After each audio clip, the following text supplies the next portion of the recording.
Hello दोस्तों, आप सभी का स्वागत है आपके अपने YouTube चैनल झटपट स्टडी में। और मैं राहुल शर्मा आप सभी का स्वागत करता हूं आपके अपने YouTube चैनल पर। तो आज का जो वीडियो है वो काफ़ी खास होने वाला है। उससे पहले मैं आप लोगों के लिए एक ज़रूरी अनाउंसमेंट करना चाहता हूं, उस बात को आप गौर से सुन लें। तो ये जो हमारा ज़रूरी अनाउंसमेंट है ये यह है कि हमारे चैनल का जल्द ही नाम बदलने वाला है। मतलब झटपट स्टडी का नाम बदलकर अब होने जा रहा है एडुराइजर्स। तो आप इस बात का ध्यान रखें कि जल्द ही चैनल का नाम बदलेगा। तो ये तो बात रह गई चैनल के नाम की। चलिए आज का जो टॉपिक है वो हम लोग जल्द से जल्द शुरू करते हैं। तो आज का हमारा टॉपिक है टाइप्स ऑफ क्वाड्रिलेटरल यानी कि चतुर्भुज के प्रकार, जिसे हम हिंदी या इंग्लिश दोनों भाषाओं में सीखने जा रहे हैं। तो सबसे पहले बात कर लेते हैं कि व्हाट इज क्वाड्रिलेटरल यानी कि चतुर्भुज किसे कहते हैं। देखिए, चतुर्भुज का मतलब क्या होता है। चतुर्भुज का मतलब एक ऐसी बंद आकृति, एक ऐसा क्लोज्ड फिगर जो कि चार साइड से मिलकर बना होता है। जैसे यहाँ चार साइड्स दिख रहे हैं आपको, A B, B C, C D और डी ए।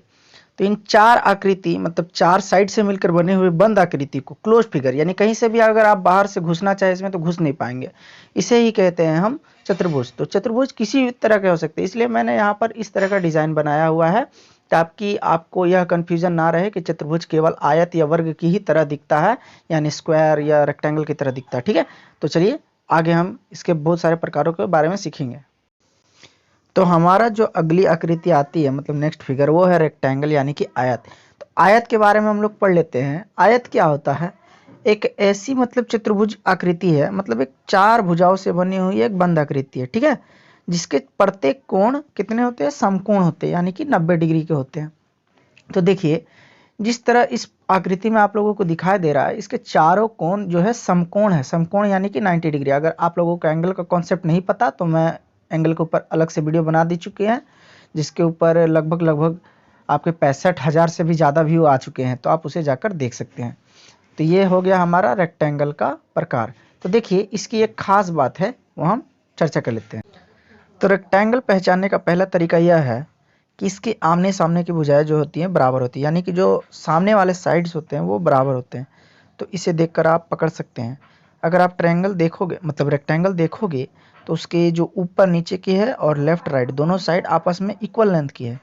तो इस तरीके से आप समझ सकते हो कि यह एक रेक्टेंगल है। ठीक है, तो यहाँ पर मैंने कुछ फॉर्मूले दे दिए रेक्टेंगल के, हिंदी और अंग्रेजी दोनों में। तो आप इन सभी का जल्दी से जल्दी वीडियो को पॉज करके जितना आपको लिखना है लिख सकते हो। ठीक है, इस स्लाइड को मैं ज़्यादा एक्सप्लेन नहीं करूँगा। अगर आपको डिटेल्ड वीडियो चाहिए तो कमेंट में हमें ज़रूर बताएं, मैं उसके ऊपर अलग से वीडियो बना दूंगा। ठीक है, तो हमारी जो अगली आकृति आती है वो है स्क्वायर यानी कि वर्ग। तो इसे किस तरह से पहचानते हैं, चलिए हम इसके ऊपर चर्चा कर लेते हैं। तो एक वर्ग जो है चार भुजाओं से बनी एक बंद आकृति होती है जिसके चारों कोण समकोण होते हैं 90 डिग्री, यानी कि आयत की तरह। तो इसमें अंतर कहाँ है? इसमें अंतर यही है कि इसकी जो चारों भुजाएं हैं, जैसे कि A B, B D, C D और सी ए, ये चारों के चारों आपस में आपके बराबर हैं। ठीक है, देखिए इन दोनों का अंतर आपको ध्यान रखना है कि इसमें चारों भुजाएं बराबर है और आयत में आमने सामने की भुजाएं बराबर है, बस यही है। इसके बाद मैं चतुर्भुज मतलब वर्ग की कुछ खासियत बताऊंगा और उसके बाद उसके फॉर्मूले। तो अगला जो हमारा आता है कि वर्ग की जो प्रॉपर्टीज है यानी कि उसके जो भी गुण है पहला है वर्ग के चारों भुजाएं आपस में बराबर होती है और दूसरा है वर्ग के चारों कोण आपस में समकोण होते हैं। तो ये आप लोगों ने समझ लिया। तो इसके बाद मैं आपको कुछ फॉर्मूले दे देता हूं, उसे आप नोट कर लो। तो जो हमारी अगली आकृति आती है उसे हम रामबस या समचतुर्भुज कहते हैं। इसके बारे में समझ लेते हैं। तो देखिए, रामबस या समचतुर्भुज एक ऐसी आकृति है मतलब जो कि चार भुजाओं से बनी होती है और ये थोड़ी सी तिरछी देखने में होती है। देखिए, इसके चारों कोण आपस में बराबर होते हैं, मतलब सॉरी, चारों भुजाएं आपस में बराबर होती है, माफ करिएगा, चारों भुजाएं आपस में बराबर होती है, चारों कोणों का मान आपस में बराबर नहीं होता। ठीक है ना, और ना ही ये समकोण होते हैं। तो इस बात का आपको खास ध्यान रखना है दोस्तों। इसमें आमने सामने के कोण आपस में बराबर होते हैं। और इसकी एक बहुत ही खास बात है, वो है इसके विकर्ण। विकर्ण, जब इन दोनों विकर्णों को आपस में मिलाया जाता है तो ये एक दूसरे को हमेशा 90 डिग्री पर काटते हैं। आपको इस बात का ध्यान रखना है। इससे मैं जुड़े हुए आपको फॉर्मूला दूंगा और कुछ गुण बताऊंगा। तो चलिए आगे बढ़ते हैं। इसके गुणों के बारे में हम लोग चर्चा कर लेते हैं। इसकी सभी भुजाएं आपस में बराबर होती है, मैंने पहले ही बता दिया। इसके विकर्ण आपस में 90 डिग्री का कोण बनाते हैं और इसके आमने सामने के कोण बराबर होते हैं। तो चलिए अब इसके फॉर्मूला को हम देख लेते हैं। तो यहाँ पर मैंने फॉर्मूले लिख दिए हैं सारे के सारे। आप उन सभी को देखकर वीडियो को पॉज करके अच्छे से इसे लिख सकते हैं और नोट डाउन कर सकते हैं। तो हम बढ़ते हैं अपने अगले मतलब शेप की तरफ। अगली जो हमारी आकृति है वो है पैरेललोग्राम या समानांतर चतुर्भुज। देखने में ये आपकी राम्बस की तरह ही है, मतलब जिस तरह से वर्ग और आयत थे उसी तरह से राम्बस और समानांतर चतुर्भुज। इनमें अंतर बस यही है कि ये आयत की ही तरह इसके आमने सामने की भुजाएं बराबर होती है, ठीक है, और इसके प्रत्येक को 90 डिग्री के नहीं होते। इस बात का खास ध्यान रखें, प्रत्येक को 90 डिग्री के नहीं होते। हाँ, और राम्बस की ही तरह इसके भी आमने सामने के कोण बराबर होते हैं और इसके विकर्ण जब आपस में एक दूसरे को काटते हैं तो हमेशा 90 डिग्री का कोण बनाते हैं। तो इसके बाद हम लोग इसके गुणों की ओर बढ़ेंगे। तो अब हम पढ़ेंगे समानांतर चतुर्भुज के गुणों के बारे में। तो पहला होता है कि समानांतर चतुर्भुज के आमने सामने की भुजाएं बराबर होती हैं।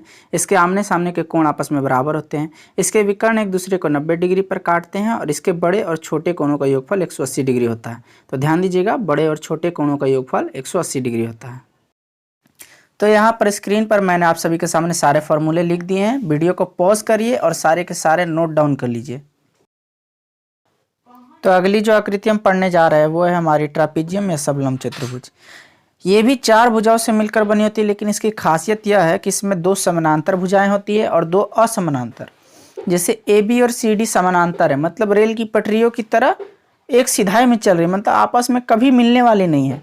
और ये अगर ए सी और बी डी को देखेंगे तो ये असमानांतर भुजाएं हैं जो कि आगे चलकर आपको मिल जाएंगी, मतलब ऊपर की तरफ बढ़ाओगे तो ये समानांतर असमानांतर मैंने किस लिए बताया आपको आगे पता चलेगा।